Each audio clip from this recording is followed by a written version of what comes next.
What's the meaning of clay court?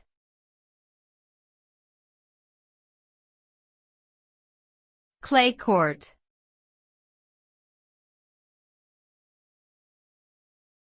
Clay court.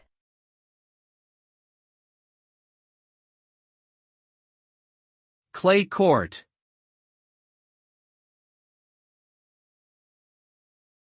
Clay court.